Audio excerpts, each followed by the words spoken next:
Bonsoir tout le monde. J'espère que vous avez une bonne semaine. Je sais que vous n'êtes pas toutes dans la région, mais ici, on a eu pas mal de neige aujourd'hui.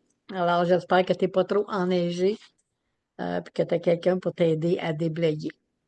Alors, si vous n'avez pas une vision claire de l'endroit où vous voulez être, vous n'y arriverez probablement pas. C'est une phrase qui en dit long. Alors, on va se lever debout. On va prendre trois grandes respirations pour s'amener dans le moment présent. Alors, à la deuxième respiration, on étire nos bras vers le ciel le plus qu'on peut. On ouvre le diaphragme, ça envoie toute cette belle oxygène à notre cerveau. Alors, on compte 4, 4, 4. Alors, ensemble, on va prendre une première grande respiration. Un, deux, trois, quatre. On retient 4. Et on relâche 4. Un, 2, 3, 4. Encore, aller chercher toute cette inspiration, aller chercher de l'amour, de la santé, de la beauté. Puis on expire le stress, la douleur, nos peurs, nos peines. Alors, on va prendre la deuxième respiration.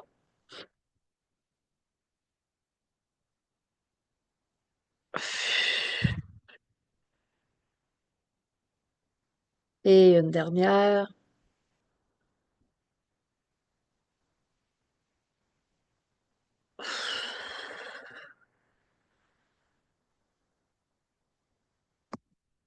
Ça fait tellement du bien de tout laisser aller, les choses de la journée ou de la semaine. Alors, ce soir, on va voir l'équilibre, puis le classeur 6, ta niche, ton identité visuelle et ton nom d'entreprise, si nécessaire. On va voir ça tantôt. Alors, on est rendu au sommet de notre pyramide avec l'équilibre et ma niche. Ça ne veut pas dire que le travail est fini. On a juste fini notre niveau de conviction. Ça veut dire que quand on va avoir fini ce soir, on est convaincu là, qu'on est ici pour les bonnes raisons, puis qu'on s'en va à bonne place.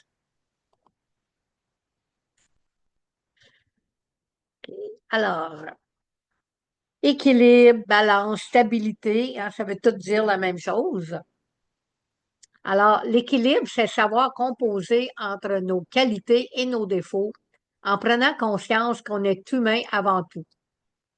Nos défauts, il faut les comprendre, trouver des solutions et les transformer par l'amour et l'acceptation. Plus on va les accepter et moins elles vont résister jusqu'au jour où ils disparaîtront. L'équilibre intérieur n'est rien sans l'extérieur. Et cela se valide dans notre monde extérieur. Plus on s'aime totalement dans notre tout et plus on vit de belles choses. Hein, on ne peut pas vivre un équilibre sans être bien équilibré à l'intérieur et à l'extérieur. L'équilibre, c'est personnel dans nos valeurs, nos croyances et nos certitudes. Et on ne doit jamais changer les choses pour se faire aimer par l'autre. Hein, je le dirai jamais assez souvent. Par intérêt ou obligation. Si on prend conscience que cela nous porte préjudice, il en va de notre intégrité et aussi de notre dignité. Mettre des masques pour plaire, comme on dit. Mais n'oubliez pas que parfois, ces masques, on les met par peur ou par honte. Et une fois en place, ils sont très difficiles à enlever. Pour avoir une personnalité équilibrée, tu dois faire preuve de maturité, de responsabilité, d'harmonie et de stabilité. C'est sûr qu'au cours de votre vie, il peut se passer des petites choses qui vont vous déstabiliser, mais il est nécessaire de retrouver l'équilibre, de savoir que quoi qu'il arrive, vous êtes en contrôle. On ne peut rien accomplir de bien si nous ne sommes pas bien équilibrés, et ce, à tous les niveaux de notre vie. Hein, c'est pas pour rien que vous avez travaillé plusieurs fois sur les différentes catégories de votre vie depuis le début des classes. Et encore une fois, je le dirai jamais assez souvent, il faut faire les choses pour soi et non pour plaire aux autres ou juste pour aller avec la vague de la société. Hein? Tu dois, et tu dois aussi apprendre à bien te connaître, à connaître qui tu es réellement. Alors, c'est pour ça que on a fait le travail à aller jusqu'ici, hein? À savoir qui on est réellement, c'est important. Alors, gardez un équilibre entre votre cœur et votre tête. Faites la paix avec vos blessures du passé. Continuez à vivre avec une douleur, avec quelque chose qui est arrivé dans le passé, ne fera que vous déséquilibrer. Le pardon, c'est une étape importante et libératrice.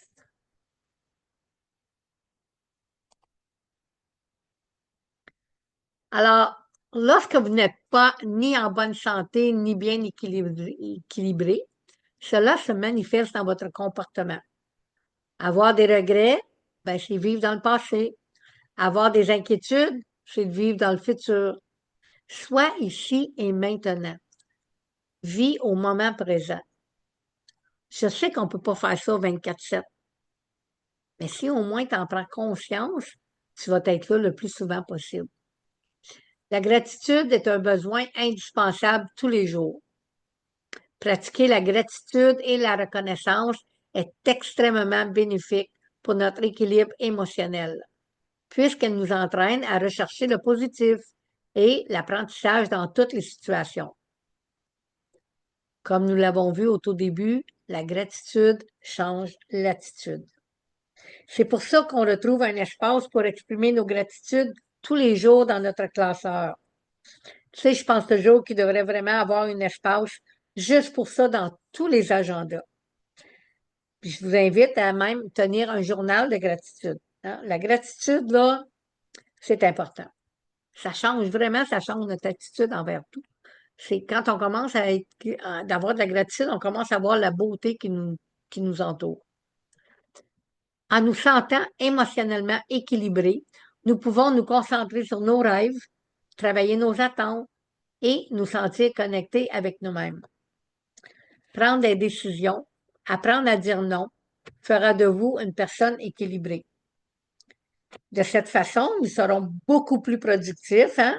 On va prendre les meilleures décisions, ce qui se traduira par une meilleure santé émotionnelle, psychologique et physique. Faites des plans de vie réalistes.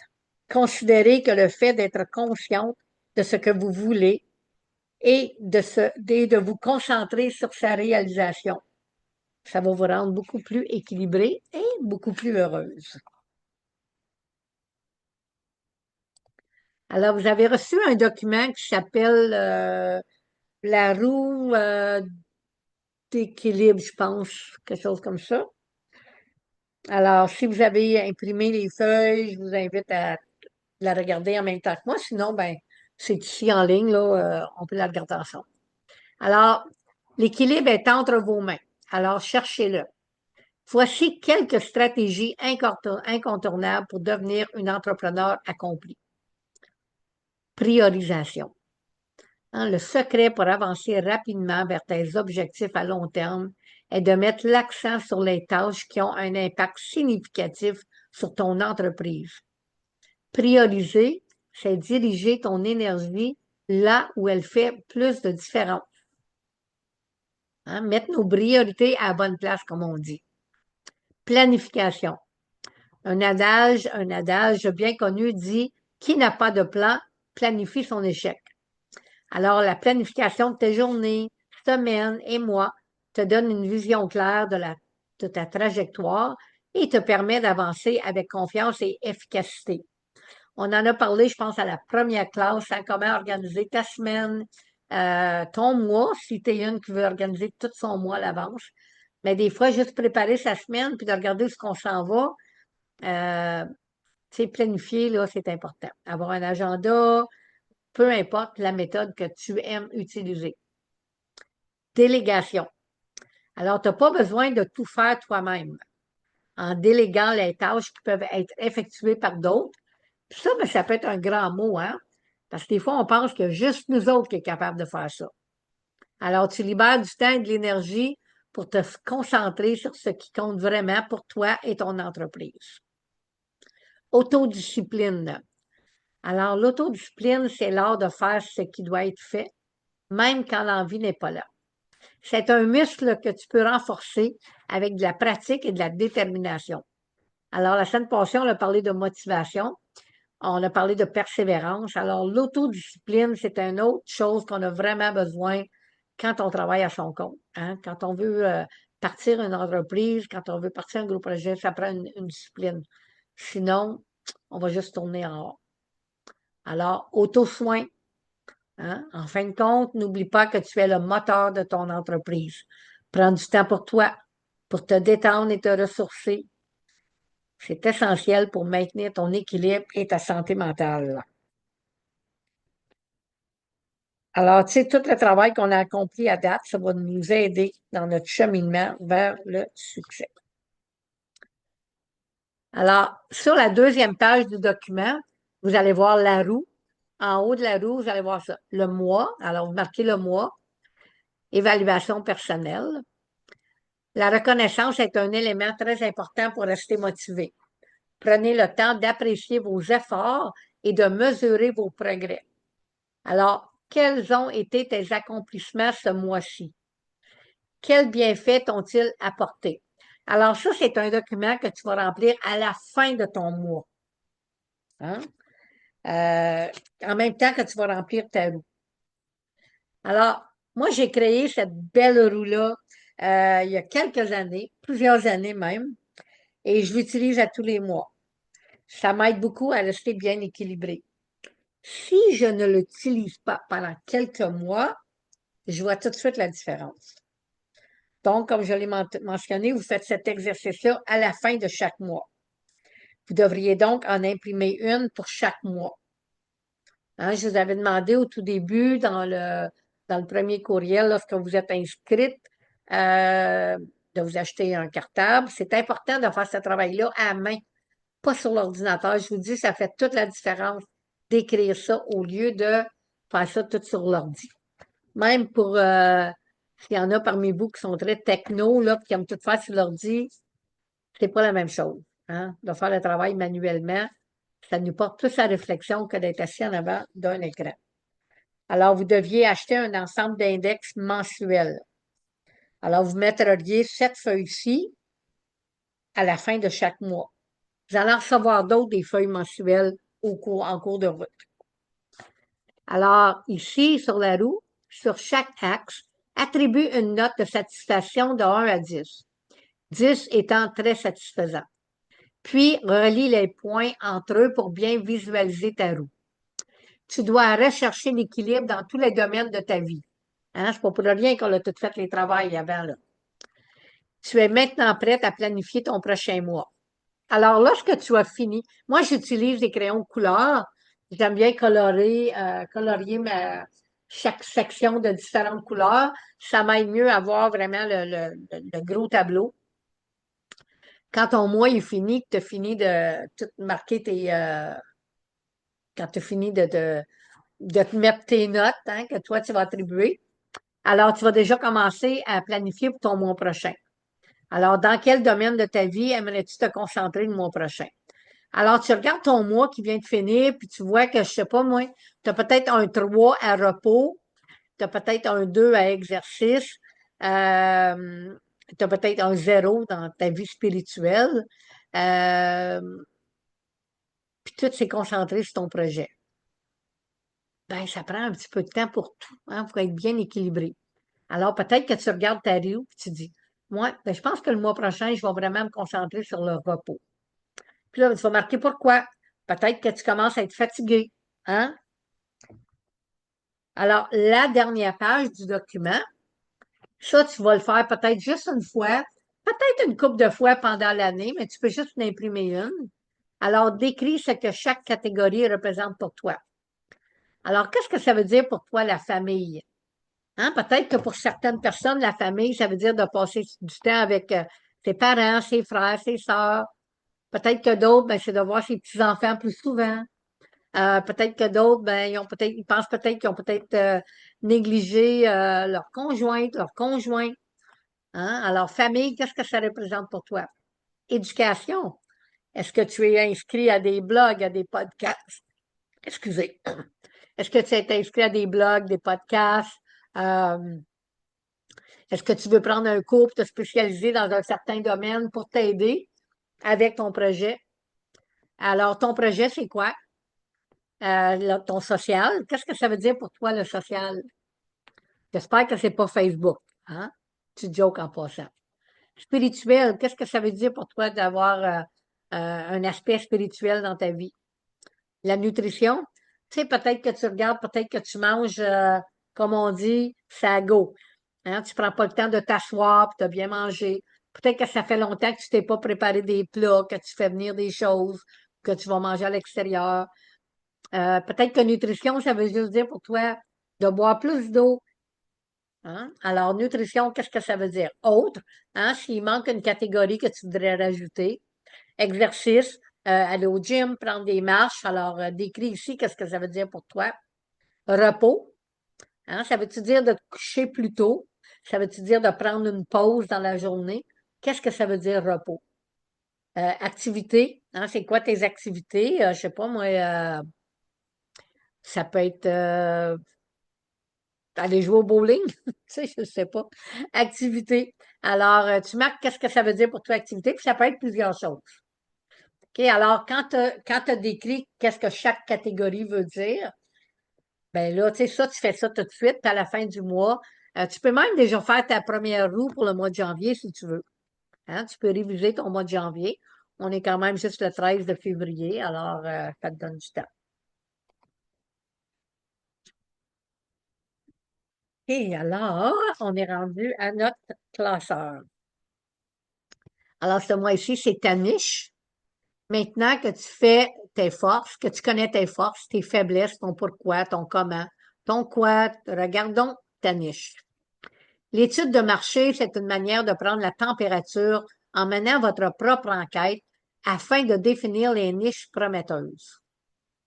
Évitez de choisir une niche où vos concurrents sont trop nombreux. En bref, l'objectif à viser est ni trop ni pas assez. C'est un équilibre à trouver. Mais une fois que vous l'aurez trouvé, vos bases vont être solides. Puis ensuite, on va voir les 5 étapes à suivre pour trouver son nom d'entreprise. Sachez que c'est pas toujours facile à trouver le nom idéal. Ça prend un petit peu de méthode aussi. On va passer à travers de ça. Je pense pas que je sois obligée de passer à travers le restant de la feuille. C'est la 6e semaine là, que vous voyez la même feuille. J'espère bien que vous l'utilisez, hein? Gardez la peau pour l'année prochaine quand vous allez regarder vos 31 feuilles, là. On est en train de faire ce travail-là ensemble. Alors, on va parler un peu, c'est quoi une niche? Alors, démarrer une entreprise, c'est une chose, mais trouver sa niche, c'en est une autre. Le marché de niche, c'est ça qui va te différencier ton entreprise des concurrents de ton secteur. C'est ça qui va t'aider à te démarquer. Alors, c'est quoi une niche, hein? Qu'est-ce qu'une niche et comment la définir? Il s'agit d'un marché spécialisé dans lequel vous choisirez de vous illustrer pour attirer l'attention d'un public spécifique. Par exemple, les produits pour animaux de compagnie représentent un marché. Il en va de même pour les vêtements écologiques pour bébés ou les gourdes à messages motivants pour les enthousiastes de course à pied en les bouteilles d'eau. Vous avez le choix entre 2 types de niches. La niche de produits, hein, qui est concentrée exclusivement à un seul et même produit, déclinable dans votre boutique autour de différents thèmes. Et il y a la niche de services. Cette dernière se concentre sur un thème particulier illustré par un des services au sein de votre entreprise. Alors, avant de rentrer un petit peu plus en détail dans la niche, vous savez, la semaine passée, tu as écrit ton histoire sur ta relation avec tes produits ou tes services. Maintenant, c'est quoi qui était ton parcours? Écris l'histoire de ta carrière. Hein? Nous vivons toute une expérience unique lorsque nous partons en affaires. Partagez cette expérience. Dans les lignes qui suivent, décris ton cheminement personnel. Comment es-tu arrivé là où tu es aujourd'hui et pourquoi as-tu pris ce parcours? C'est quoi qui te passionne? Alors, on essaie de garder cette histoire vraiment ciblée vers ton projet. OK? Ça ne veut pas dire qu'il n'y a pas d'autre chose. Tu sais, peut-être que le travail que tu as fait toute ta vie t'amène à ce que tu fais aujourd'hui. Tu sais, cette histoire-là, ça pourrait être ton histoire dans la première page de ton site web ou sur ton blog ou sur ta page Facebook. L'important, c'est que cette histoire-là doit être une histoire captivante. Il faut que les lectrices et les lecteurs veulent en savoir plus. Il faut attiser la curiosité. Ça, c'est du bon marketing. OK? Alors, faites ça que quand vous l'écrivez, là, le monde, ils veulent apprendre à vous connaître un petit peu plus. OK? Alors, il est important pour toute entreprise de s'en tenir à une offre précise pour mieux atteindre les consommateurs. On a tous essayé de plaire à tout le monde dans notre vie, n'est-ce pas? Hein? On voulait faire un peu de tout. De même, on a tous vite appris que c'est pas possible. Pensez à ce qui vous passionne. Si vous souhaitez que votre entreprise réussisse, elle doit être basée sur une idée qui vous passionne. Le fait d'être porté par votre idée vous donnera l'envie de vous lever chaque matin et de travailler sur votre projet. Hein, quand c'est vraiment notre passion, là, c'est pour ça que c'est important de faire les choses pour soi, puis pas plaire aux autres ou juste suivre la vague de la société. Cela vous aidera également à mieux communiquer avec vos clients, car vous allez comprendre leurs problèmes, ce qu'ils traversent et comment votre entreprise peut les aider. Il faut déterminer s'il existe vraiment un marché pour votre niche. Vous trouverez peut-être quelque chose qui vous passionne, mais existe-t-il réellement un marché pour cette niche? C'est une étape très importante dans la recherche d'une niche, car vous ne pouvez pas créer une entreprise qui n'attirera pas les clients. Tu sais, une fois que vous avez déterminé votre marché cible, vous devez déterminer exactement ce dont vos clients potentiels ont besoin et comment votre entreprise peut les aider. Hein? Vous avez déjà commencé à travailler là-dessus un peu. Lorsque vous identifiez les problèmes auxquels vos clients peuvent être confrontés, vous pouvez modifier vos produits ou services afin de mieux les servir. Hein? Vous pouvez identifier les besoins et les problèmes de vos clients en menant des études de marché pour en savoir un petit peu plus sur le comportement d'achat de vos clients. Vous avez déjà fait le travail comment trouver vos clients, vous avez déjà fait votre travail sur vos produits, vos services. Alors, vous avez déjà commencé à travailler vers ça un peu. Ça va vous aider à identifier les marques qu'ils ont soutenues par le passé, la fréquence à laquelle ils achètent ces produits et qu'est-ce qu'ils en pensent. Hein, c'est comme certain que tu arrives dans le marché, toi là, tu offres quelque chose. Je pense pas que ce que tu offres, c'est unique. Oui, il y a quelque chose d'unique à propos de ton produit ou de ton service, mais il y en a eu d'autres avant. Il n'était peut-être pas pareil, mais il y en a eu d'autres. Alors, lorsque tu as défini c'est qui ta clientèle cible, il faut que tu regardes si c'est ta clientèle cible, ça veut dire qu'ils ont peut-être déjà eu recours à ce genre de service. Alors, ils achetaient ça où? Hein? Puis ils achetaient ça combien souvent? Ils achetaient ça de qui? Alors, de regarder c'était quoi leur fréquence d'achat, leur modèle, tu sais, pourquoi ils achetaient ça. Ensuite, vous pouvez utiliser ces informations pour décrire votre entreprise. Tu sais, c'est comme la solution idéale à leurs problèmes. C'est quoi? Vous devez vous assurer que votre entreprise répond à ces besoins-là. Même si votre entreprise de niche ne s'adresse qu'à un petit groupe de personnes, votre marché cible doit être suffisamment grand pour en tirer les bénéfices. Hein, tu ne veux pas changer 4,30 sous pour $1, là. Tu vas être capable de vivre, hein? Tu vas être capable d'avoir une belle vie avec tout le travail que tu mets à créer une entreprise. Tu sais, c'est comme ça, mettons que tu fais de l'artisanat, ben, tu sais, c'est beaucoup d'ouvrages. Mais est-ce que tes produits vont se vendre pour faire assez de profit pour arrondir tes fins de mois ou pour vous faire vivre? Hein? C'est la question à se poser quand on décide de notre niche. Je vais vous donner plus d'exemples tantôt. On en a parlé. Alors, l'étude de marché est votre meilleur allié. La concurrence est rude et conséquente. Il sera donc primordial de mener à bien une étude de marché avant de lancer votre marque. Alors, l'étude de marché, c'est une manière de prendre la température en menant votre propre enquête afin de définir les niches prometteuses. J'étais pour dire de dénicher les niches. Je pense pas que ça va bien. Certains outils ont été spécialement conçus pour vous aider dans cette démarche. Par exemple, on peut parler d'études de marché. On ne peut pas parler d'études de marché sans mentionner Google Trends. Alors, Google Trends, euh, c'est facile, c'est gratuit. Alors, cet outil va vous permettre de savoir c'est quoi les sujets d'actualité. C'est quoi que les gens y recherchent en ce moment. Tu peux même aller dans quel pays, puis depuis quand, il y a plein de choses. Tu peux aussi essayer de tester certains mots-clés pour voir, tu sais, connaître c'est quoi leur popularité. Euh, un des sujets qui vous intéresse a une montée de popularité en flèche depuis ces dernières années. Hein. Vous pouvez regarder ça. Ça va vous donner tout un tableau. Alors, je vais vous dire, hier soir, j'ai regardé le Google Trend, puis vous pouvez pas croire c'était quoi qui était à la recherche la plus populaire. Tu sais, on se demande, mais elle est où la tête du monde? En tout cas, moi, j'en revenais pas.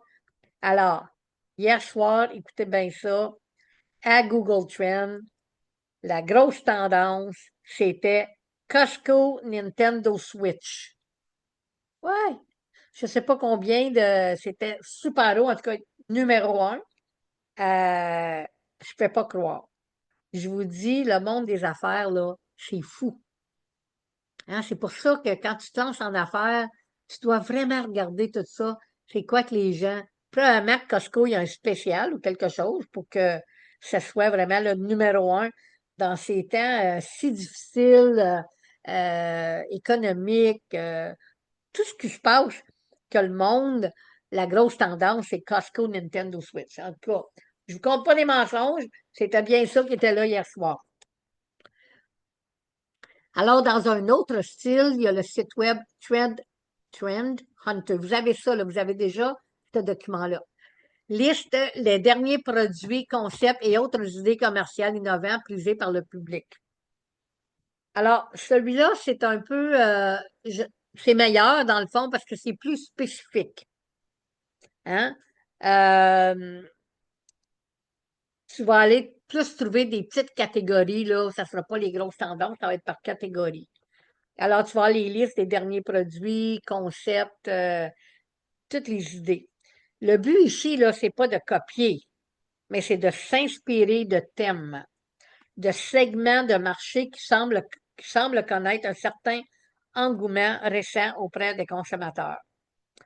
Alors, j'ai pas vraiment rien trouvé vraiment en français, là.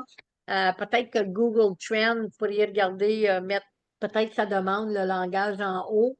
Trend Hunter, j'ai pas trouvé un site spécifiquement en français. Euh, il y en avait, mais c'était vraiment pas comparable avec ces deux liens-là. Alors, si tu es bonne en anglais, je t'invite. Si jamais tu trouves quelque chose de super bon que tu peux trouver en français, ben, fais juste le partager avec tout le monde sur la page Facebook. Moi, j'ai fait des recherches. J'ai pas vraiment rien trouvé qui pouvait être comparé à Google Trend ou Trend Hunter. Alors, Trend Hunter. Alors, ça, c'est plus par catégorie. Comme exemple, hier soir, j'ai cliqué comme sur la Saint-Valentin. Puis ça me disait c'était quoi que les gens y recherchent le plus. Tu sais, comme moi, j'offre des sessions d'aromathérapie pour la Saint-Valentin. Ben, est-ce qu'il y avait du monde qui faisait des recherches aromathérapie? Sinon, mais c'est quoi les mots qu'ils recherchent? Parce que l'année prochaine, quand je vais faire ma publicité, je pourrais peut-être utiliser autres mots qui les amèneraient en aromathérapie. Vous comprenez? Alors, parce que les gens, ils ont certains mots qu'ils utilisent, on ne connaît pas toujours cette logique-là. Alors, hier soir, sur le Trend Hunter, le numéro un, c'était un café aux pêches de Starbucks. Un latte aux pêches de Starbucks. Ouais, numéro un. Mais ça, c'était dans toutes les catégories, là. J'ai pas cliqué juste. Quand tu cliques Thread Hunter, ça te donne du numéro un à 15, je pense, ou à 20. Le numéro 11, je l'ai noté parce que c'était les air fryers, hein, les friteuses à l'air. Alors, c'était dans le numéro 11. Euh, étudier la concurrence. Avant de vous lancer, de commencer à développer votre idée commerciale, vous devez vraiment faire des recherches sur vos concurrents. Hein, vous avez déjà commencé ça un peu quand vous avez fait vos prix pour vos produits. Hein, vous avez déjà commencé à regarder la concurrence. C'est qui votre compétition? Évitez de choisir une niche où vos concurrents sont trop nombreux. En bref, l'objectif à viser, c'est ni trop ni pas assez. C'est un équilibre à trouver, mais une fois que vous l'aurez, vos bases vont être solides. Tu sais, il y a probablement beaucoup d'entreprises dans votre secteur d'activité et vous devez vous démarquer. Vous devez réaliser une analyse concurrentielle pour voir où vous vous situez par rapport à elle. Une analyse de la concurrence vous aidera à évaluer les atouts et les faiblesses de votre marque et en quoi elle se distingue des autres dans votre secteur d'activité. Alors, pour faire un bon plan d'affaires, on a une catégorie vraiment sur l'étude de marché, puis ça, vous allez en avoir besoin. OK? Peu importe votre secteur, pensez pas que votre secteur il est à part des autres, que vous n'avez pas de compétition, là. Surtout aujourd'hui, avec tout ce qui se passe en ligne, il y a beaucoup de compétition dans tous les domaines. Alors, vous avez besoin de cette étude pour faire votre plan d'affaires. Tu sais, peut-être que votre entreprise, un jour, vous allez vouloir la vendre. Peut-être que vous allez avoir besoin de financement. Alors, c'est important, peu importe, d'avoir un bon plan d'affaires. C'est ça qui est votre guide, hein? C'est votre guide de route. C'est votre. Sans ça, vous ne pouvez pas rien faire. Alors, euh, alors, c'est important de mener régulièrement des analyses de la concurrence, hein? Analyse concurrentielle, comme on appelle. Alors, j'ai trouvé un endroit qui s'appelle SWOT, SWOT. Ça, je vous demanderais de le noter parce que je ne pense pas que c'est dans votre document. Alors, je pensais que c'était juste en anglais, SWOT, mais vous pouvez l'avoir en français. Vous avez juste besoin de marquer analyse concurrentielle. C'est gratuit. Ça va vous sortir un tableau, euh, quoi rechercher, les prix, les heures d'ouverture, toutes ces choses-là. C'est un beau tableau. OK? Alors, SWOT, c'est tout en lettres majuscules. S comme Sam, W, O, T comme Tom. Alors, observez les points faibles et les points forts de ceux auxquels vous allez faire face. Dans leur business, quels sont les points que vous amélioreriez? Hein? Admettons que tu regardes un autre business qui est semblable à la tienne, puis tu dis, ah, ben moi, je ferais pas ça comme ça. Alors, c'est quoi les points que vous amélioreriez de sa business? Quels sont les points que vous trouvez satisfaisants? Que feriez-vous différemment? Si vous avez déjà fait une partie de ce travail-là, encore une fois. Avoir un marché de niche peut également contribuer à fidéliser la clientèle, car vos clients savent que vous tenez compte de leurs intérêts. Alors, je vais vous donner un petit exemple de qu'est-ce que moi je fais différemment. Alors, j'ai ma clinique en naturopathie. Euh, Quand j'ai ouvert ma clinique, je voulais vraiment avoir un genre de, ben, justement, une carte de fidélisation qu'on peut appeler. Euh, Moi, je vivais à Ottawa, puis j'aimais beaucoup aller au Bridgehead. Puis j'étais toujours contente d'accumuler des points, puis d'arriver à un moment donné, me dire, tu sais, je viens pour acheter mon chai latte, puis je prenais toujours un bol, donc le plus dispendieux, avec un lait de noix de coco. Tu sais, de se faire dire, hey, aujourd'hui, ton chai latte, il est gratuit. Tu sais, je sais pas. C'est toujours un petit quelque chose qui est le fun, hein, quand on a quelque chose de gratuit. Alors, moi, j'ai créé une carte de fidélité. Puis, sur ma carte de fidélité, c'est juste bon pour les personnes qui consultent en nutrition et non en aromathérapie. Alors, il y a 5 étoiles, puis je punch, je perce un trou à chaque visite. Puis chaque visite, ben, les 2 premières visites sont un peu plus chères là, parce que je fais le bilan. Mais les autres visites, c'est 60 $ la visite. Alors, à la 6e visite, ça coûte 30 $, donc 50% off. Alors, c'est un petit cadeau qui fait du bien. Puis quand je le mentionne à mes clientes, ils disent: «Ah, c'est donc bien le fun». Alors, c'est un petit à côté, un petit surplus, hein, une carte de fidélisation. Certaine que vous allez trouver quelque chose qui va vous différencier des autres. Alors, relis tes objectifs, tes forces, tes faiblesses, ta clientèle cible, ton pourquoi, ton quoi, ton comment. Alors, c'est important de relire tout ce que tu as fait à date afin de vraiment cibler là, ta niche. Quelles sont tes motivations? Il y a de nombreuses raisons de trouver une niche. En voici quelques-unes. Alors, se démarquer de la concurrence, hein? Construire une clientèle fidèle, parce que ça, c'est vraiment la plus grosse atout de votre entreprise, c'est la clientèle. Sans clientèle, ben, il y a pas grand business qui se passe. Devenir une experte dans votre secteur, augmenter vos revenus et déterminer votre point de vente unique à vous. Hein? Plus vous allez être spécialisé et experte dans votre domaine, plus votre offre sera unique et plus les clients que vous ciblez viendront vous voir en premier avant la concurrence. Alors, je vais te donner quelques exemples, OK? Alors, disons que tu veux créer une entreprise de prêt-à-porter. Alors, tu relèves du secteur de la mode. Hein? Alors, là, vous devez être plus précis et trouver un marché cible.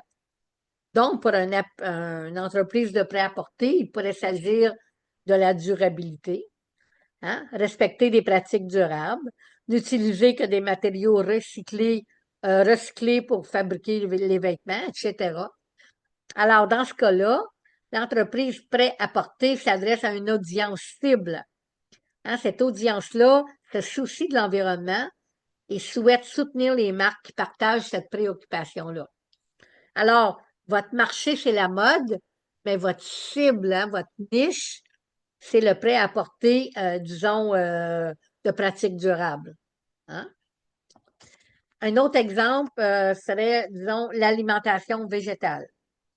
Alors, à la plus grande échelle, cette entreprise attire les personnes qui achètent des plats déjà cuisinés, mais elle cible spécifiquement les personnes qui suivent un régime végétal.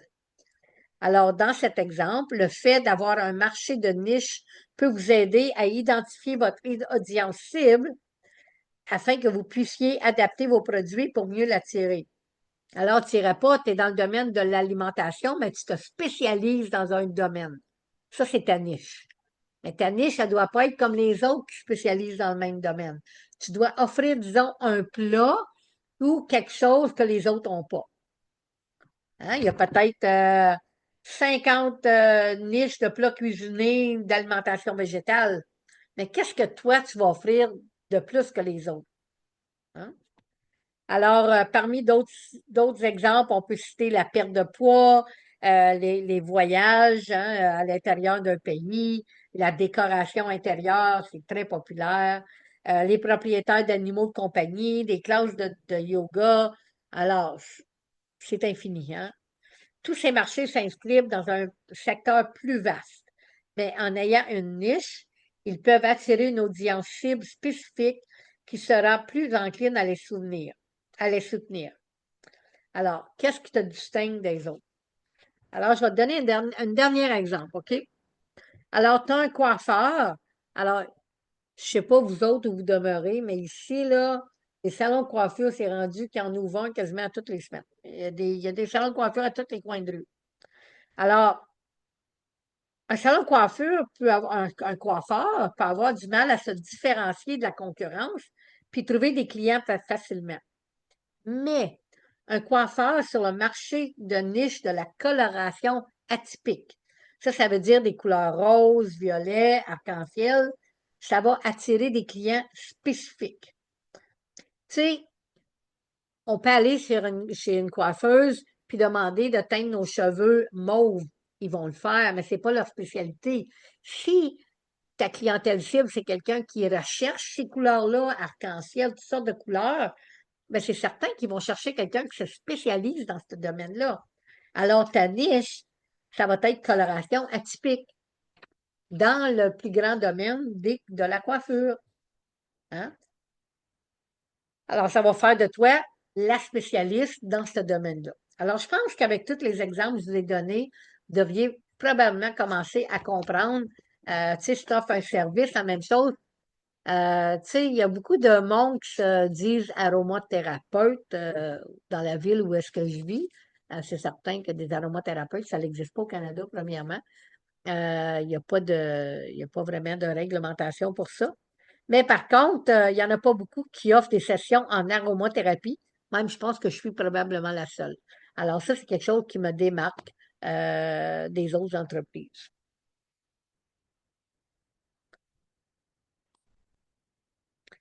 Alors, voici ta feuille de travail qui vient avec ton classeur de ta niche. Alors, maintenant, vous savez ce qu'est une entreprise de niche et pourquoi il est si important d'en avoir une. Vous vous demandez probablement comment trouver une niche. Alors, trouver une niche, c'est pas bien difficile. Il suffit de choisir quelque chose qui vous passionne. Alors, voici quelques étapes. Pense à ce qui te passionne. Détermine s'il existe un marché pour ta niche. Ça, c'est important. Trouver ton audience cible. Alors là, tu as déjà trouvé ta clientèle cible. Hein? Tu as fait ça il y a 2 semaines, je pense. C'était-tu la semaine passée ou la semaine d'avant? Alors, maintenant, avec ta clientèle cible, parce que là, tu vas relire toutes tes notes, tu vas dire, OK, ça, c'était ma clientèle cible. Mais cette clientèle cible-là peut acheter la même chose ailleurs. Alors, qu'est-ce qui me démarque que ces clients-là vont venir me voir et ils n'iront pas ailleurs? Hein? Alors, identifiez les besoins de vos clients. Étudiez la concurrence. Hein? Étude de marché, puis ça, vous l'avez sur votre document, là, ce lien-là. Ça va vraiment vous donner la concurrence entre votre entreprise et un autre. C'est dans Google Trends, mais c'est un petit peu plus avancé. Alors, déterminez votre point de vente unique. OK, alors là, on va prendre une petite pause. Hein, je vous en ai donné plein, plein, plein. On l'a couvert un palier de la pyramide qui était l'équilibre. On est dans la niche. Alors, on va continuer le restant après une petite pause de quelques minutes, là, 2, 3 minutes. Vous donnez le temps de prendre une bonne gorgée d'eau. En tout cas, moi, c'est ça que je vais faire. Aller à la salle de bain, puis juste vous lever, puis vous étirer un peu. Alors, on se revoit dans quelques minutes.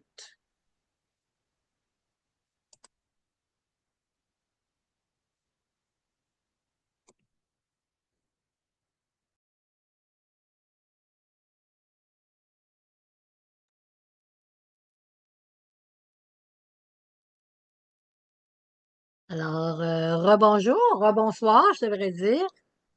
Alors, j'espère que c'était assez. La pause a été assez longue pour toi, que tu puisses faire ce que tu avais à faire. Alors, je recommence. Alors, identité visuelle. Bien souvent, on entend parler de branding, même en français, là, je pense que c'est un mot qui est pas mal utilisé. Alors, vous avez reçu ce document-là aussi, hein, qui s'appelle Identité visuelle. Je pense qu'il y a 3 ou 4 pages, là, 3 pages, je pense. Euh, alors, vous avez sûrement déjà vu le terme brand board en faisant des recherches, disons peut-être pour créer votre planche de style qu'on appelle, ou vous vous demandez peut-être si c'est vraiment utile de passer du temps à créer cette planche. La réponse, c'est un gros oui. Le brand board est même indispensable à votre communication si vous souhaitez avoir une image de marque forte et professionnelle. Ça fait partie de votre niche. Alors, c'est quoi un brand board ou une brand board? Alors, littéralement, on pourrait traduire ça par la planche d'une marque. C'est un terme très basique et visuel pour décrire ce qu'est littéralement un brand board. Une planche sur laquelle va se retrouver l'identité de votre marque. En d'autres termes, il s'agit d'une feuille sur laquelle on va retrouver tous les éléments graphiques qui font l'identité de votre marque. Votre logo, vos typos, vos couleurs, euh, vos inspirations. Puis cette brand board va être votre feuille de route pour toute la durée de vie de votre entreprise. Tu sais, des fois, on voit une entreprise qui n'existe plus, là, depuis, je sais pas moi, des années, des années, des années, là. Puis vous allez voir quelque chose, vous allez voir un panneau sans nom, mais juste une image, puis vous allez vous rappeler de cette compagnie-là. Parce que la compagnie a fait sa marque à cause de son identité visuelle. Hein? Euh, J'aurais des idées en tête, mais vous êtes toutes trop jeunes pour même vous rappeler de rien de ça. Fait que ça me donne rien d'aller là. Alors, le brand board, c'est un document qui reprend en une page tous les éléments graphiques de votre identité visuelle. Alors, ce document, c'est une version très synthétique de votre charte graphique qui détaille toutes les consignes d'utilisation de chaque élément. Dimension, couleur de fond, etc. pour toujours avoir le rendu optimal. Je vais vous donner des exemples là, dans pas long. Il vous permet de résumer sur une page toute votre identité visuelle. Oui, mais à quoi ça sert ça? Alors, ça va être le point commun entre tous vos contenus, qu'ils soient sur le web ou physique. Vous faites des affiches, vous allez sur Instagram, vous allez sur Facebook, sur n'importe où, le monde va vous reconnaître juste par ça. Moi, là, mon logo pour ma clinique, c'est un champignon. Alors, c'est assez bizarre parce que j'ai trouvé le champignon pendant que je prenais mes cours de nutrition, quand on prenait nos cours de marketing. Et puis, il fallait faire un projet, trouver un logo, puis tout ça. Puis, alors, j'ai trouvé ce champignon-là, puis j'ai comme tombé en amour avec. Puis même après mes cours, je l'ai toujours gardé. Alors, sur toutes mes pancartes, sur mes cartes d'affaires, vous allez toujours retrouver le champignon. Alors, ouais, c'est ça, c'est ma marque pour la clinique. Puis le monde, ben, ça n'a pas si longtemps que ça, là, ça n'a pas 20 ans que je suis en affaires, là. Oui, ben, j'ai eu une clinique avant ça, mais c'était juste en aromothérapie. Mais je dis que je suis naturopathe, puis que je suis dans la région, ça n'a pas si longtemps que ça. Puis les gens, ils reconnaissent déjà mon champignon. Hein. Alors, c'est le document de référence de votre image. Alors, le but, c'est de s'assurer une cohérence irréprochable à tous vos contenus. Hein, c'est ça qui vous donne votre image unique. Construire une image de marque reconnaissable entre toutes et vous empêcher de partir dans tous les sens et de perdre votre public dans la confusion la plus extrême. Je vais vous dire, ça a l'air pas mal bizarre, ça. Vous pensez peut-être, oh ben non, moi, ça ne sera pas de même. Pensez pas ça. Parce que la concurrence, là, est là. Puis, ça prend de la cohérence. Puis le monde, il y a tellement de choix aujourd'hui, en ligne, hors ligne, que ça le prend quelque chose de stable. Ça prend de la stabilité. Hein? Alors, vous allez voir que c'est vraiment, vraiment important. Alors, vous êtes alors assuré d'avoir une communication super cohérente, comme je disais. Cela sera synonyme de professionnalisme dans l'esprit de vos prospects et de vos clients. De plus, votre image de marque sera renforcée par une identité reconnaissable au premier coup d'œil. Lorsque les clients voient passer vos publications, ils savent que c'est vous, rien qu'en apercevant le visuel. Hein? Donc, vous voulez qu'on vous reconnaisse juste par votre visuel. Que ce soit des petits bonhommes, que ce soit des fleurs, que ce soit un champignon, que ce soit quelque chose de plus professionnel, dépendamment d'un coucher de soleil, une femme assise en lotus pour un centre de yoga, des choses comme ça. Je vais vous donner plein d'endroits où est-ce que vous pouvez aller tout chercher ça. Alors, l'identité visuelle, les éléments à inclure dans votre brand board. Alors, il existe différents modèles. Alors, on y retrouve le logo et ses déclinaisons. Alors, qu'est-ce que ça veut dire déclinaison? C'est, je ne sais pas si vous avez déjà entendu, ça s'appelle un favicon. Alors, un favicon, c'est comme, disons, une plus petite version de votre logo. Tu sais, comme moi, dans le classeur vers le succès, alors je suis en train de créer tout un site là-dessus qui va être en anglais, Workbook to Success. Alors, c'est un W et un S. Alors, Mon petit logo, c'est juste dans un rond avec un gros W et un S écrit avec un- une police bien spécifique. Mon plus gros logo. Puis ensuite de ça, ben des fois, on fait, disons, une annonce sur une plateforme où est-ce qu'il faut que ce soit en long ou en... Tu sais, donc, ça prend différentes grandeurs et formats, disons, de votre logo, mais qui est toujours associé à ça. Alors, les polices à utiliser, on n'utilise jamais plus que trois. Hein. Donc, trois différents genres de polices. Ça l'inclut le majuscule, le minuscule, le gras. Et puis, tu sais, des fois, on peut choisir un, disons, comme je sais pas moi, le superscript, là, ça, c'en est un, le Times New Roman, le Arial, le Calibri, tu sais, il y en a plein. Alors, disons que tu en choisis un que tu aimes beaucoup, tu écris souvent avec, mais là, tu veux faire une annonce, puis tu veux mettre ça en majuscule, puis en format gras.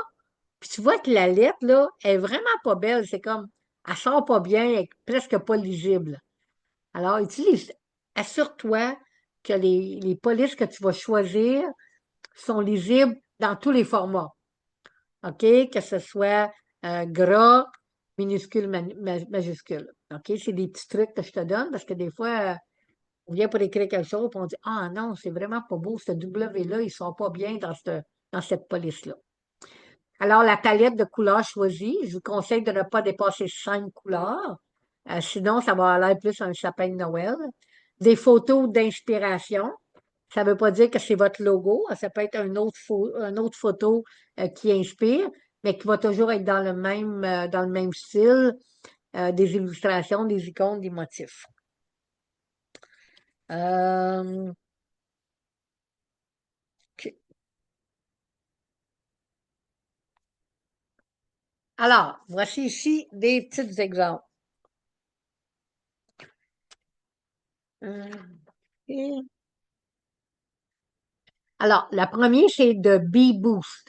Alors, vous voyez en haut, quand on regarde ici, là, tout ça, Bee Boost, boost ton business et ta bonne humeur. Alors, le B, vous voyez, ça fait partie. Puis, la couleur, hein? Alors, ça, c'est son logo. OK? Maintenant, ça, c'est toute sa palette de couleurs. Toutes ses annonces vont être dans cette couleur-là. Alors, le B, vous voyez, dans un cercle, ça va être pour utiliser quand elle peut juste utiliser comme un favicon, comme je vous disais tantôt, des fois dans le haut d'une page ou dans le rond, tu sais, comme sur Facebook, il y a une grande photo, puis un petit cercle en bas, là, ça pourrait être là. Et puis le cœur. Hein? Puis vous voyez que c'est écrit en lettres plus petites. Ensuite de ça, ben, les typographies, hein, les polices, alors Lato, euh, Ring Sheet, puis Playfair Display. Alors, vous voyez, elle a imprimé toutes les formes, hein, en minuscules, majuscules. Oubliez pas les chiffres aussi, hein, parce que vous allez avoir besoin des chiffres. Tu sais, si un chiffre, peut-être vos lettres sont belles dans une certaine police, mais que les chiffres, c'est vraiment pas lisible. OK? Alors, vous allez faire ça. Ça va être tout sur votre feuille, là. OK? Il y a des endroits pour trouver des palettes de couleurs. Je vais vous aider avec ça. Alors, style et inspiration. Alors, vous voyez ici, on retrouve les couleurs, hein? On retrouve les typographies, des images d'inspiration que vous allez toujours retrouver sur toutes les images de Bebooks. Ici, on a Purple Banana. Eux autres, ils vendent des choses digitales. Alors, ça, c'est leur palette de couleurs. Variation de logo. Hein, ici, un petit peu peut-être, il est moins foncé que celui-là. Alors, eux autres, des fois, ils vont avoir des choses dans des, euh, dans des boutons, je pense qu'on appelle ici, là, ce qui est en mauve. Alors, vous voyez comment ce qui est fait, le genre de guillemets qu'ils vont utiliser, les typographies, les styles et inspirations. Vous voyez ici, vous voyez les macarons. Vous voyez comme un genre de macaron, tu sais, ça suit, là. OK? Alors, vous voyez leur palette de couleurs. Alors ici, Modern Advantage. Alors ici, vous voyez le MA, comme je vous disais ici, pour Workbook to Success, mon WS, qui serait comme ça. Alors ici, juste le nom sans le carré. Ça, c'est le logo original. Mais des fois, on n'a juste pas l'espace pour mettre tout ça, là. Ici, ils ont 6 couleurs, mais il y a quand même des couleurs qui sont un peu semblables. Alors, mais moi, je dis toujours que 5 couleurs, c'est préférable. Alors, vous voyez ici sur les réseaux sociaux, alors, ils vont mettre comme Google Plus dans leur couleur. La typographie sont ici. Eux autres, ils en ont choisi 2. Alors, ils ont aussi des genres de patrons tu sais, pour mettre dans des fonds. Alors, ça, c'est question.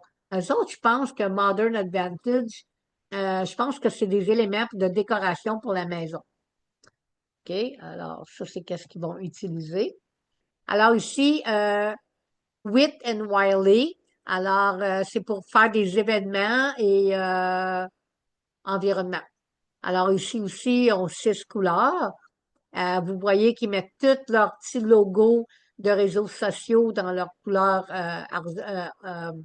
or. Ici, les 2 W comme leur petit favicon. Vous voyez comment est-ce qu'ils sont faits. Alors, ici, ils ont pris les mêmes petits, tu sais, comment est-ce que ça... Vous voyez la petite étoile, puis ici, la petite flèche qu'ils ont mis au bout. Alors, ici aussi, alors pour faire leur site web, ils vont utiliser ce genre de ruban-là dans ces couleurs-là. Euh, leur, euh, leur typographie, hein, leur police, ils en ont 2. Ensuite, ça, dans le style de blog, hein, ça va être le genre de patron qu'ils vont utiliser. OK? Alors ici, ça vous donne une bonne idée là, de...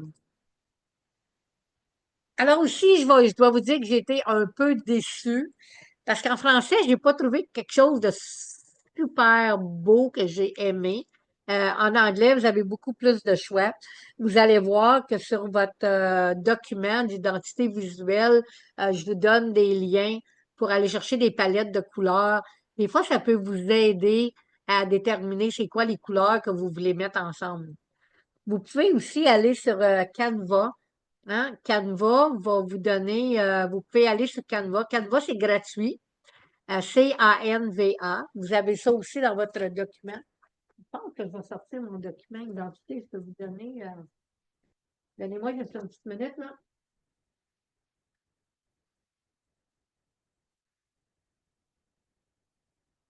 Je veux voir ce que je vous ai donné en tant que lien. OK. Alors, ouais, c'est ça. Fait que vous avez des liens, là. Ça s'appelle la psychologie des couleurs. Je suis certaine que vous pouvez en trouver d'autres. Ben, je vous ai mis un lien pour trouver un tableau de couleurs. Ensuite de ça, vous allez peut-être être dit, vous savez déjà peut-être quel genre de couleur vous voulez. N'oubliez pas, ça, c'est les couleurs que vous allez toujours garder. Hein? Après ça, il y a un site que je vous ai donné, designsheets.com, qui vous donne il vous donne des tonnes de palettes de couleurs à choisir ensemble. OK? La même chose qu'on a fait ici, là, ces genres de palettes de couleurs-là. Alors, sur ce site-là, vous allez voir des genres de palettes comme ça. Qu'est-ce qui va bien avec quoi? OK? Alors, je vous ai donné le lien pour trouver ça. Ensuite de ça, quand vous trouvez la couleur, OK? Vous savez, quand vous allez sur Word ou ben, sur Word, puis vous allez choisir une couleur pour quelque chose. Il y a un numéro à côté de la couleur. Hein? Si vous allez dans le tableau des couleurs, vous descendez, puis vous cliquez, je pense, choisir autre couleur. Il y a différentes versions, là. Puis là, vous allez chercher les couleurs. À côté de la couleur, il va y avoir un numéro. Ça va être quelque chose comme 12F57, on va dire. Écrivez ces numéros-là à côté de vos couleurs parce que vous allez peut-être pas être capable de retrouver la même couleur. OK, je le sais, ça m'est arrivé quand j'ai bâti la pyramide d'un site à l'autre sur le Excel, sur le Word. Alors finalement, j'ai écrit mes numéros de couleurs, puis là, ben, c'était plus facile. Alors, c'est tout des petits trucs que je vous donne. Hein? Donc, quand vous choisissez vos couleurs, écrivez les numéros de couleurs lorsque vous allez les trouver pour vos polices, OK? Pour écrire vos mots. Je ne vais pas aller là tout de suite. Alors, après ça, il y a une place au numéro 4, choisir des images d'inspiration. Il y a un site qui s'appelle Pixabay. Alors, vous avez ça dans votre document. C'est gratuit. Vous savez, vous devez faire attention aux images pour pas qu'il y ait de droit d'auteur. Alors, ce Pixabay, c'est toutes des images sans droit d'auteur. Alors, vous avez des photos, vous avez des images, vous avez toutes sortes de formes. Dans le fond, mon champignon, il vient de là. Parce que ça, c'est un site qui nous avait été donné quand j'ai pris mes cours. Puis c'est là qu'on allait chercher nos images. Alors, puis ensuite, ben, il y a Canva aussi, hein, qui peut vous donner plein d'images, plein d'idées. Canva qui est aussi gratuit. Canvas. Mais c'est déjà sur votre document. Alors, je sais que ça a l'air beaucoup. C'est bien du stock, mais c'est pas rien de bien compliqué. Alors, notre dernier point ce soir, trouver son nom d'entreprise. Alors, vous vous demandez comment trouver un nom d'entreprise. Sachez que réussir à créer un nom idéal pour son entreprise nécessite un peu de méthode. Vous ne pouvez pas vous contenter de juste choisir un nom d'entreprise qui vous plaît. Et oui, l'idée est d'y consacrer un peu de temps pour ne pas avoir à le modifier. Hein? Disons qu'aujourd'hui, vous décidez d'un nom, puis que vous n'avez pas l'intention de bâtir un site web. OK? Puis, ben, vous trouvez ce nom-là. Dépendamment de la province, si vous êtes au Québec, certain que c'est un nom français. Vous pouvez le traduire en anglais, mais le premier nom, c'est en français. En Ontario, ça peut être en anglais, ça c'est correct, mais il faut aussi qu'il soit enregistré. Alors, il faut faire une recherche de nom. Mais là, je vais continuer et je vais vous donner des petits indices. Alors, on va découvrir 5 étapes à suivre pour trouver le nom de votre entreprise. Puis, je vais vous donner des petits conseils là-dessus. Parce que ça, je connais vraiment juste ce domaine-là, je vais vous dire, beaucoup d'expérience là-dedans. Alors, remue-ménage pour trouver un nom d'entreprise. Alors, il y a des sites. Ça aussi, vous l'avez sur votre document, mon nom d'entreprise. Alors, il y a Panabi, il y a Naminum, puis en français, il y a Shopify. Choisir un nom, faites sûr que c'est un nom qui est prononçable et mémorisable. Tu sais, des fois, on emploie des synonymes, des jeux de mots, ça peut être le fun. Assurez-vous que c'est facile à prononcer. Hein? Puis, comme je disais tantôt, si c'est au Québec, c'est obligatoire que le nom d'entreprise est en français avant tout. Faites sûr que ça se différencie des autres pour éviter toute confusion. Je vais vous conter une petite histoire. Alors, moi, très courte, je viens d'écrire un livre, mon autobiographie. Ça s'appelle Mon cheminement spirituel. En anglais, c'est My Spiritual Journey. Alors, moi, j'ai pas fait de recherche pour ça, là, c'est mon titre, c'est le titre que j'ai choisi. Alors, quand j'ai décidé de le mettre en ligne, ben, je l'ai mis en ligne sur Etsy, sur mon site web, ça a bien été. Jusqu'à ce que je suis en train de planifier un gros lancement de livre pour le printemps en Ontario. Puis, les personnes qui vont me faciliter cet événement-là m'ont dit, ben, tu sais, il faudrait le mettre sur Google, tu sais, faire plus de publicité, puis les gens peuvent le retrouver. Ben là, je marque My Spiritual Journey. Hey, ça m'a sorti à peu près comme 56 000 livres. Alors, premièrement, Gandhi, il écrit un livre, My Spiritual Journey. Puis je sais pas qui d'autre, plein de monde super connu, super populaire. Alors, tu penses-tu que mon livre, il va sortir en haut de la liste? Jamais dans 100 ans. Jamais dans 100 ans que tu vas cliquer mon cheminement spirituel, à moins que tu mettes mon nom. Mais si tu mets juste, ben, je pense que c'est juste en anglais que j'ai fait les recherches, là. My Spiritual Journey, c'est certain que c'est pas mon livre qui va sortir en premier. C'est certain que Gandhi va sortir bien avant moi et d'autres auteurs très, très, très connus mondialement. Alors, faites vos recherches, OK? J'aurais peut-être changé un peu mon titre si j'aurais fait les bonnes recherches. Pourtant, je sais ça, mais j'ai pensé, ben, gars, j'ai écrit un livre, c'est pas grave, pas obligé de faire ces recherches. Ça, c'est mon livre.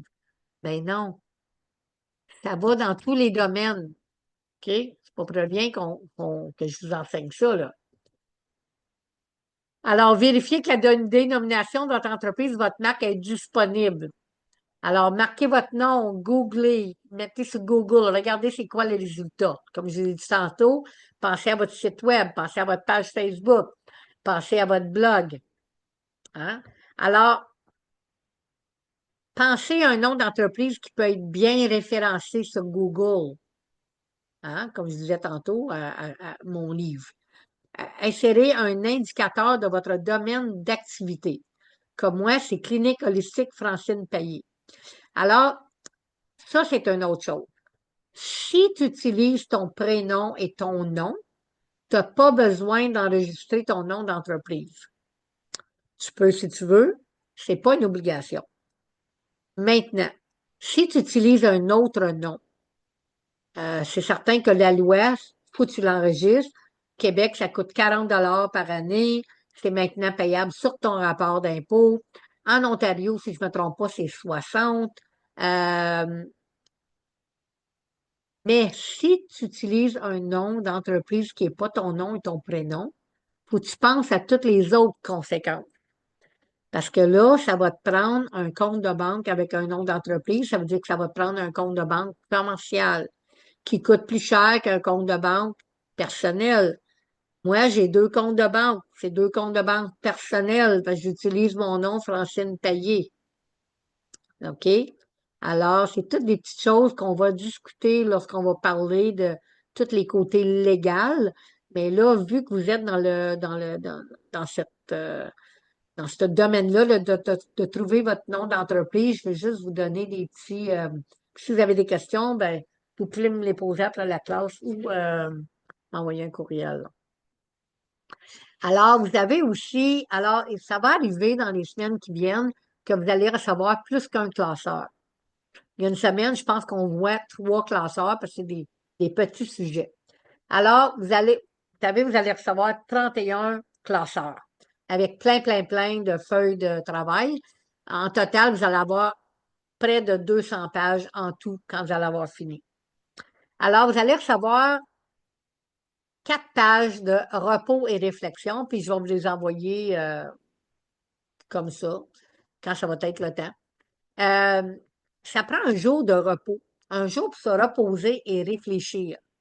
Jeter au coup d'œil aux leçons et aux activités de la semaine, prendre note de ce que tu as appris, utilise tes notes pour tout changement que tu ressens en toi, tes nouvelles découvertes, des moments importants dans ta vie, dans ton entreprise. Tu peux choisir le jour que tu veux. C'est pour ça que c'est tout en feuille détachée. Si toi, ça va être, tu sais, c'est le mardi que tu peux prendre une journée libre, ben ça va être à tous les mardis. C'est pas obligé d'être comme, tu sais, le dimanche. Tu choisis ta journée, mais il faut qu'à tous les 7 jours, tu mettes une feuille de repos et réflexion. OK? Alors, avec ça, tu as ta feuille de travail qui s'appelle réflexion. Ça, là, c'est pas pour planifier ta semaine. Tu fais ça dans ton planificateur, dans ton agenda. Réflexion, c'est vraiment à réfléchir. OK? Alors, c'est ça pour ça. Je pense que c'est assez simple. Exercice de la semaine, remplis tes feuilles équilibre. Commence à noter les descriptions de des différents secteurs de ta roue. Ensuite de ça, trouve ta niche, ton identité visuelle, puis, si nécessaire, trouver un nom d'entreprise. Tu n'es peut-être pas rendu là encore. Puis, si tu es rendu là, peut-être que ça va juste être ton nom et ton prénom. Euh, Tu sais, des fois, tu peux utiliser ton nom et ton prénom, puis un nom d'entreprise peut être comme un genre de slogan. C'est pas obligé d'être le nom de l'entreprise. En tout cas, il y a plein de façons. Alors là, si tu veux rester avec moi, je vais arrêter l'enregistrement. Puis, ben, on peut faire une petite discussion là, de vingtaine de minutes, d'une demi-heure, selon ce que. Alors, je vais arrêter l'enregistrement en premier.